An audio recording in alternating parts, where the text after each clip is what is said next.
Tô aqui me preparando para gravar esse vídeo. Entro no Google, vou lá, Vasco, partidas, tá aqui. Mas dá um desânimo olhar para isso. Amanhã, às 9h30, Vasco contra Del Valle. Poxa, não estou dizendo aqui que o Vasco passaria, até porque é um time que manda muito bem nessa competição, já conquistou 2 vezes, mas é impossível não lembrar do Lucas Piton. Ele conseguiu, cara. Ele conseguiu ser expulso com 10 minutos. Aí tu olha aí, né, o placar, 4-0. Só um milagre. Amanhã.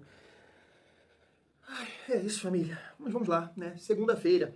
No momento que estou gravando esse vídeo, 1h25. Boa tarde. Um dia abençoado para todos nós. Agora há pouco, né, eu tava vendo, Chupi, eu tava vendo aqui um comentário de um inscrito e mandar um abraço para ele. Só me perdoe aqui porque eu esqueci o seu nome. Ele falou assim: Thiago, seus vídeos estão ficando repetitivos. Eu falei assim, cara... Mas assim, irmão, o que você quer que eu faça? Ele chama alguém, chama quem, cara? O momento do nosso time, mano. Caraca, a gente vem aqui, né, tava aí com a expectativa, volta tomando porrada do Botafogo, é humilhado pro Del Valle, consegue empatar com um time horroroso do Grêmio. O que você quer que eu faça, mano? Você vê que as visualizações despencam, porque a galera não quer, mano. Eu tava falando isso com a minha mãe ontem. Eu acho que o vascaíno é assim, como é que eu posso dizer? É o torcedor que menos tem paciência para lidar com a derrota. Vocês concordam? Eu acho. Porque, assim, são anos, né, passando por constrangimento, são anos de vexame, são anos sem ganhar nada. Então é claro que os vídeos vão ficar insuportáveis, principalmente quando perde. A galera que me acompanha aqui, nas derrotas, é porque gosta do Thiagão. Quer ouvir a ideia, quer ouvir o desabafo, quer comentar aqui também se concorda, se discorda. Não tem como eu fazer mágica não, irmão. É que eu vou tentar alguma coisa diferente tomando porrada. Tu viu ali a semana do jogo contra o São Paulo? Pega aí a semana aí dos vídeos contra o São Paulo, que a gente jogou bem, ganhou. Todo mundo aqui comentando, pá, não sei o quê, eu trazendo reações, fica mais dinâmico. Agora, porrada atrás de porrada, tu quer que eu faça o quê, cara? Mágica? Não vou fazer mágica.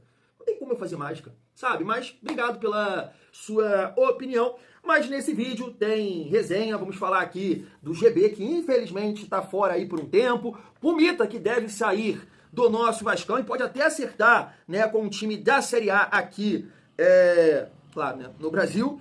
Vamos falar também sobre mercado da bola. A gente tem aqui uma informação que vem diretamente do Chile em relação a um zagueiro. E família, um atacante que estava sendo cogitado no Vasco, inclusive foi confirmado pelo Flávio Dias, está acertando com outro time que está ali brigando com a gente. E um zagueiro também que foi cogitado, principalmente no início do ano, está acertando com um time que também está por ali brigando com a gente. Então, os times aí tentando se reforçar e o Vasco, né, só contratou o meu xará, Thiago Mendes. Além disso, família, falar um pouco da partida de amanhã, e até assim, trocando uma ideia sobre Pablo Verratti, eu fiz aqui um levantamento em relação ao número de gols do Verratti, Nuno e Ryan, desde o jogo contra o Nova Iguaçu, né, que, se eu não me engano, foi a primeira vez que esses caras jogaram junto, né? Nuno, Ryan e Verratti. Foi contra o Nova Iguaçu, pra gente debater um pouco também sobre o nosso artilheiro Verratti. E além disso, família, a gente já tá vendo aí uma movimentação de muita pressão em relação ao Grêmio, no Mano Menezes. Muita gente já pedindo a demissão. No Corinthians, com o Dorival Júnior. Dá pra dizer que isso está acontecendo no Vasco, com o Fernando Diniz? Quero saber a sua opinião. Porque eu tava acompanhando um corte do André, do Sentimento Tricolor, que torce, né, pro Flucê, e aí ele afirmou, o Vasco não cai. Mas para isso acontecer, teria que mandar embora Fernando Diniz. Você concorda com isso? Então chega aí, vem debater com o Thiagão nessa segunda-feira. Mas antes, aquela moral, se não for inscrito aqui no canal Vasco em Família, se inscreve, deixa o like e ativa o sininho para não perder os próximos vídeos e dar aquela hypada para fortalecer o trabalho do Thiagão. Família, seguindo, tá na tela para vocês uma informação em relação ao GB, claro, né, se meu celular aqui contribuir com isso, vamos lá, tá aí, ó. GB deve desfalcar o Vasco por quase um mês. Os exames apontaram uma lesão na coxa esquerda do atacante. E o tempo inicial de recuperação é de 3 a 4 semanas. Tá aí a informação do João Guerra e Tébaro Schmidt do GE. Família, eu nem vou dizer assim, claro que é um jogador que os poucos minutos que fez ali contra o Del Valle mostrou recurso, mostrou talento, mas é uma amostra pequena, né? Mas claro, deixa de ser uma opção interessante, né? Ali no banco, e assim, é difícil imaginar que o GB poderia, por exemplo, substituir o Verratti numa determinada partida, que é, por exemplo, o que a gente cobra aqui em alguns jogos. Claro que é um jogador que, né, como eu disse, poderia ser uma opção interessante, mas ainda está longe de a gente chegar aqui e falar, vai fazer falta. Pô, não deu tempo para isso, né? Mas, como eu disse, né, poderia ser uma opção interessante. Aí faz parte dessa urucubaca que carrega a gente. O cara joga 8 minutos, depois faz ali um treino, outro consegue se lesionar e ficar fora aí por um mês. É isso. Família, Pumita, tá na tela. A tendência é que o Vasco e Puma Rodrigues busquem um acordo para rescisão imediata. O staff do lateral vai se reunir com o clube nos próximos dias para tratar do assunto. Puma gosta do Vasco e deseja renovar, mas entende que precisa de mais minutos em campo para voltar a ser lembrado na seleção uruguaia. Tá certo, e tem aqui uma informação, me parece que é de um jornalista que cobre o São Paulo, dizendo o seguinte: o São Paulo avalia a contratação do lateral direito Puma Rodrigues, que está de saída do Vasco.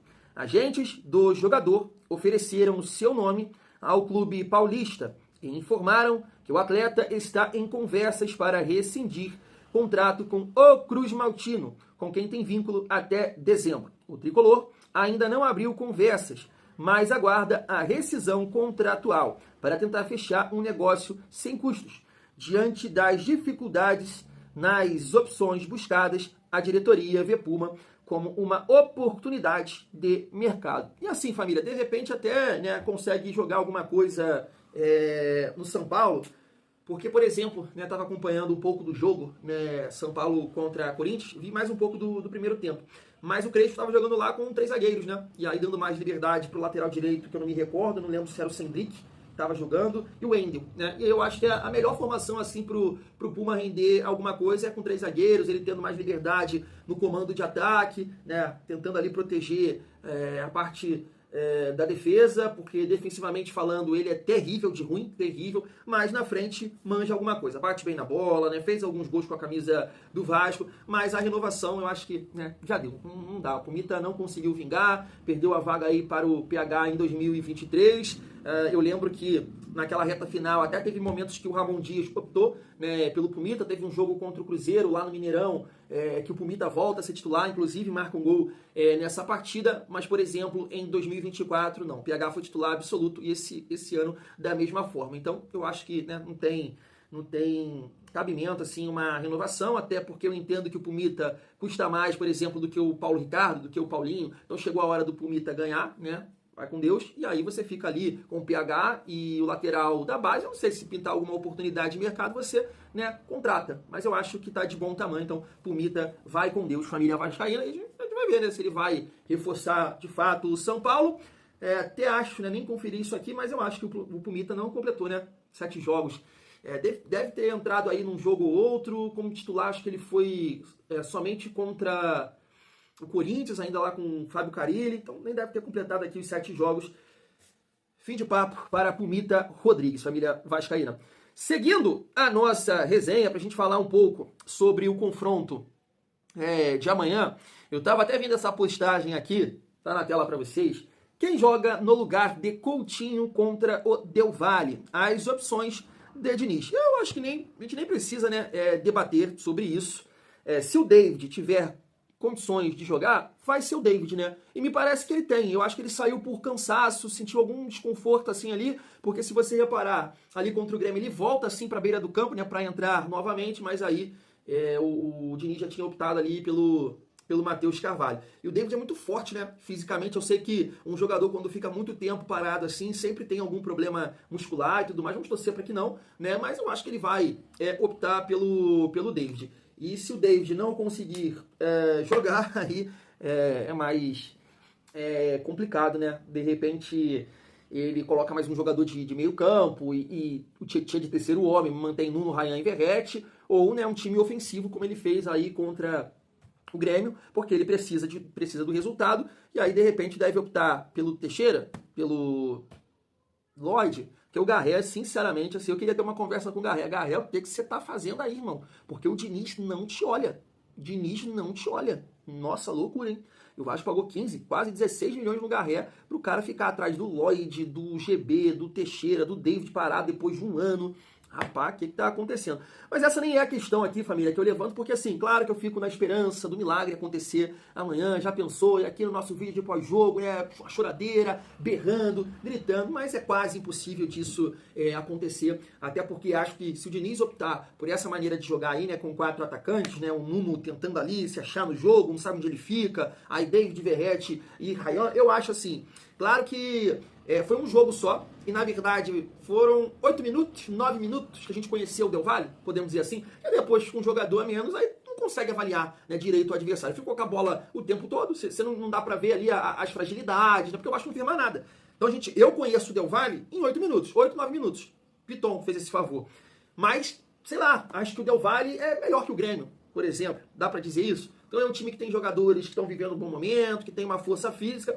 Então assim, o Vasco vai ter que se atirar para frente, vai ceder os espaços. E aí é difícil imaginar que o Vasco não vai levar gol nessa partida. Por isso que a missão é muito difícil. Eu estava vendo isso aqui também, né? Após a 15ª rodada do Campeonato Brasileiro, Verratti está ali no pódio, né? Na terceira colocação com 8 gols, Arrascaeta com 9 e Caio Jorge está na liderança com 12 gols em 14 jogos. E aí, família, eu fui fazer, né, esse levantamento, pegando ali o jogo contra o Nova Iguaçu, né, de referência, porque existe uma fala, assim, até de comentaristas e tudo mais. Cantarelli fala muito isso, né? Como é que vai barrar o Verratti? Como é que vai tirar o Verratti? Só ele que faz gol no Vasco, né? E eu peguei do jogo contra o Nova Iguaçu até esse último jogo aí contra o Grêmio. Posso ter errado aqui na contagem alguma coisa, mas foram 24 jogos do Nova Iguaçu até aqui. Claro que a gente pode dizer que o Verratti teve alguns jogos aqui que ele não jogou, né? Contra o Palmeiras, por exemplo, a gente pode tirar. Contra o Corinthians também, ele entra ali no finalzinho do jogo, mas nesse jogo só o Ryan jogou, o Nuno também foi poupado nessa partida. Mas a gente pode colocar, família, que em 24 jogos, vamos botar 22 para o Verratti, ele fez 11 gols nessa sequência. Sabe quantos gols fez Nuno e Ryan? 5, né? Ou seja, o Verratti tem 6 gols a mais que os dois. É uma diferença absurda? Poxa, 6 gols é coisa pra caramba. Mas essa fala de dizer que o Vasco não faz gols sem o Verratti, eu acho que é um absurdo, tá? Sei que é difícil, né, essa modificação, pelas opções que o Vasco tem, a gente não sabe se vai dar certo, porque realmente todo treinador que passa pelo Vasco não testa essa possibilidade de um Vasco mais móvel na frente e tudo mais, mas eu acho que tem um caminho, tá? Porque a gente tá vendo aqui que os caras sabem fazer gol. O Nuno e o Ryan, poxa, foi uma infelicidade, uma falta de sorte nesse jogo contra o Grêmio, o Ryan não marcar, né? O Ryan tava tentando muito, chutando, arriscando. Então, eu acho que, família, essa questão que muita gente se prende ao Verratti, mas só ele que faz os gols, não é bem por aí, tá? Porque o Verratti é um cara muito limitado. Então, assim, eu sempre fico na cabeça que, de repente, você tendo um jogador de mais recurso, de mais mobilidade, que saiba ali se associar com seus companheiros, seja uma tabela, né, tocou, toma, escorou, protegeu, colocou o Nuno ou o Ryan numa condição de marcar, porque o Verratti ele não sabe fazer isso. Ele não sabe fazer isso, ele é muito limitado, ele é muito fraco de bola. Claro que nessa sequência aqui de jogos, você vai ter uma ou outra assistência do Verratti, uma bola aérea, ele escorando. Eu lembro aqui, né, contra o Santos, por exemplo, né, a bola vem, faz uma testada assim e sobra ali pro Nuno marcar, mas é um caso a se pensar, tá? Por exemplo, nesse jogo contra o Internacional.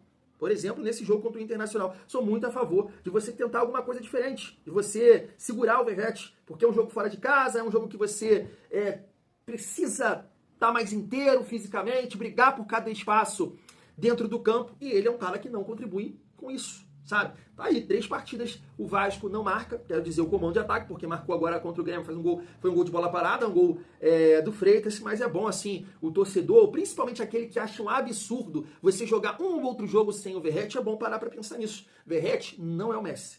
O Verratti não é o Messi. E já para ter um olhar com ele, que na próxima temporada, sinceramente, é olhar e trazer um atacante para brigar por posição. E melhor de tudo, de repente ficar até no banco, porque já está perdendo força, já está perdendo força. Não acho que o Verratti hoje é um jogador para ser reserva do Vasco, porque acredito muito que ele ainda vai nos ajudar a garantir pontos, a garantir vitórias nesse campeonato brasileiro, mas já é um jogador que está sentindo a parte física, já está com seus 36 anos, você precisa de um jogo muito específico para ele render, ele não consegue contribuir com o funcionamento do time, seja sem bola, seja com bola, então você precisa analisar isso, principalmente, na minha opinião, nos jogos fora de casa.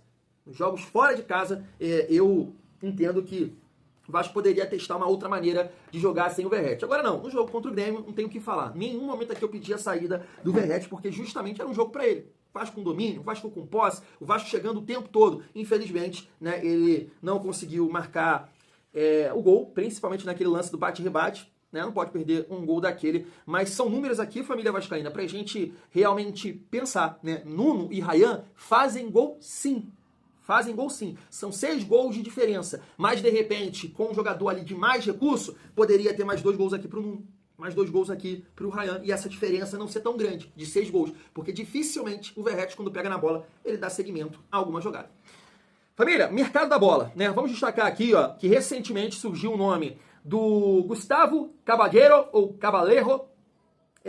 O Flávio Dias confirmou que esse jogador foi oferecido para o Vasco, estava na mesa, mas o Vasco estava aqui guardando esse nome e tentando a contratação de outros jogadores. Né? Tem um entendimento que de um jogador mais pronto, um jogador que a gente possa confiar mais do que o Gustavo Caballero. Mas me parece, né, que o Santos acertou a contratação desse jogador de 23 anos, paraguaio, né, que estava se destacando lá no Nacional. Agora a gente vai observar, né? O jogador aqui, o jogador chega e ajuda o Santos, vai ser uma crítica pesada aí à gestão Pedrinho. Um outro nome, né, que é do Balbuena, me parece que ele está acertando com o Grêmio, família vascaína. Aqui é um jogador, família, que é difícil, né? Tanto o Gustavo Caballero também é difícil, Caballero, falar, e o Balbuena porque a gente não acompanha, a gente não conhece. Eu também acho que o Balbuena não tem o estilo do Fernando Diniz, mas é um jogador livre, né, no mercado. Deve estar pedindo muito papel, mas é um jogador livre no mercado. Tá aí o Grêmio acertando e é um outro time, né, que tá brigando ali com a gente na parte de baixo da tabela. Em relação ao Saldívia, tá aqui, ó, TNT Esportes do Chile. Imprensa chilena diz que Vasco teria oferecido 2 jogadores por Saldívia. Família, eu fico aqui pensando, se de fato se for verdade, seria o Jean Davi? Acho que sim. Talvez o Pumita também. Pode ser Sforza, não sei. Mas me parece, né, que a negociação segue. O Vasco segue tentando contratar o Saldívia, inclusive também, né, o Flávio Dias falou sobre essa possibilidade, que é um outro atleta que eu não conheço nada, né, joga aí na Liga Chilena, que com certeza deve ser uma das piores ligas aqui do mercado sul-americano, família vascaína, mas vamos aguardar. E aí, para finalizar o nosso vídeo, queria comentar com vocês sobre Fernando Diniz, né, que vem sendo muito questionado nos últimos jogos, pela modificação que fez ali contra o Grêmio, pela permanência do Verratti também contra o Del Valle, pela entrada do Alex Teixeira no jogo contra o Botafogo, ali no lugar do Felipe Coutinho, pela demora em alguns jogos, né, em modificar o time, vendo um time cansado, tá morto em campo e ele não mexe, então já tá surgindo aí algumas críticas em relação ao trabalho dele. O Vasco tá muito próximo de entrar ali no Z4, já pode entrar agora, né, no dia 23, no meio da semana, porque, por exemplo, o Grêmio, o Santos, joga contra o Internacional e empatando, o Vasco entra na zona de rebaixamento. Mas eu queria passar esse comentário aqui, essa afirmação do André do Sentimento Tricolor, quero saber se você concorda. Nem cai, cara, o Vasco também. Cara, o Vasco não vai cair, na minha opinião. Eu acho que o Diniz vai fazer o Vasco ficar lá embaixo. Vai ficar lá embaixo, na rabeira. Mas não vai cair, porque o Pedrinho vai demitir ele em algum momento. E vai vir alguém que vai fechar a casinha e vai fazer a pontuação necessária. Porque eu acho o Grêmio pior do que o Vasco. O Santos é do mesmo nível que o Vasco. Tá? Não tô querendo que o Corinthians caia, não, cara. Eu tô preocupado, irmão. Preocupado, volto a dizer. Com a zona extra-campo que tá o Corinthians hoje. Eu não quero que o Corinthians caia. O que eu tô te falando 3 times que, na minha opinião, se não mudarem, podem chegar no final do ano com a sua situação complicada. É o Santos, o Grêmio e o Corinthians. É difícil. De novo o Vasco nesse papo. Família, tem muito campeonato ainda, né, pela frente. entendo que você entrar no segundo turno nessa situação fica ainda mais difícil. Não sou eu que comento isso, né? Todo mundo fala que o segundo turno ele fica muito mais difícil, né? Ainda mais você nessa situação, pressão, perna pesada. O Vasco lidou muito bem com isso, né? Em 2023, o Vasco entrava em campo não podendo perder, mas o Vasco acabou conseguindo o objetivo de permanecer na Série A. Esse ano, cara, tem muitos times, né? E times grandes brigando para não cair. Dá para colocar assim, por exemplo, hoje até o Fluminense, que tem um jogo a menos, acho que vai jogar também contra o Palmeiras, jogo difícil, mas tem 20 pontos. Então tá 6 pontos do Z4. Tá muito embolado. O Corinthians tá com 19, tá na briga também. E como ele pontuou aí a questão da bagunça do Corinthians, o Grêmio também tem um time muito ruim, o Santos também vai brigar com a gente, então tá embolado, família, tá muito embolado. Agora, quando ele comenta assim, né, ele tem uma rivalidade aí com o Fernando Diniz, né, mesmo o Fernando Diniz ajudando a conquistar a Libertadores, eu não sei se você concorda, tá, com essa opinião, se você continua achando, ou você mudou de ideia, não dá, o Diniz é fraco, o Diniz não vai conseguir tirar nada desse time, e eu não penso assim, tá? Não penso assim, concordo com algumas críticas em relação ao trabalho do Diniz, mas acho o treinador mais capacitado e vou bater nessa tecla para tirar alguma coisa desse Vasco. Se você pegar algumas derrotas do Vasco, eu tiro 2 que o Vasco foi muito mal, sem nada. Fluminense e Botafogo. Agora, contra o Del Valle, é difícil a avaliação, porque o Piton fez o favor de ser expulso com 10 minutos, né? Isso complica demais. Contra o RB Bragantino, uma derrota que dói, mas se você ver, se você observar, 2 erros assim que, poxa, sabe, dava para evitar algum escanteio com 2 minutos, e depois o João Vitor me faz o favor de esquecer que ele tá jogando bola e deixa o Pita livre, mas foi um Vasco que criou várias oportunidades, né, naquele jogo. O Vasco que marretou, o Vasco que pressionou. Agora contra o Grêmio também, eu não vou levar muito isso ao pé da letra, porque o Grêmio é horroroso, mas foi o Vasco dominando a maior parte do jogo. Então assim, passa por aquela opinião que a gente tinha, ou que vários torcedores, né, tinham em relação que, poxa, o problema não é treinador.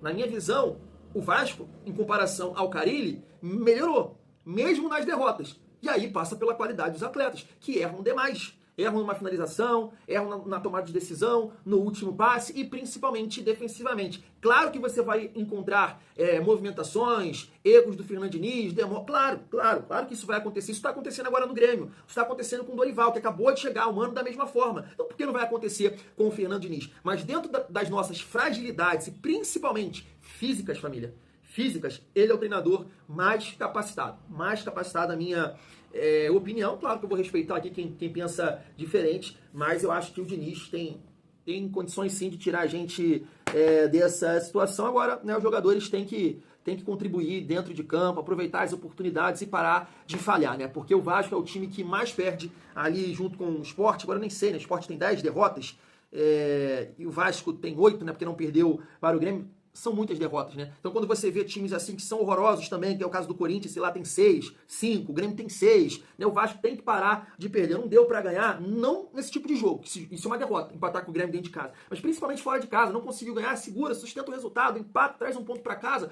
pra gente, né, sair dessa situação jogando em casa. Em casa você não pode perder, né? Em casa você não pode deixar pontos. E principalmente parar também com essa ideia de vender mando de campo. Daqui pra frente, né, é impossível fazer isso, porque o Vasco fez contra o Botafogo, contra o Palmeiras, e a gente deixou escapar aí pontos, podemos dizer assim, porque principalmente contra o Botafogo jogando em casa, a gente sempre manda bem, né? E aí perdeu lá em Brasília. Mas eu ainda acredito no Diniz. Se o Diniz não conseguir, família vascaína tem muita dificuldade de entender assim que outro treinador possa ajudar esse Vasco. Era a sua opinião. Tamo junto.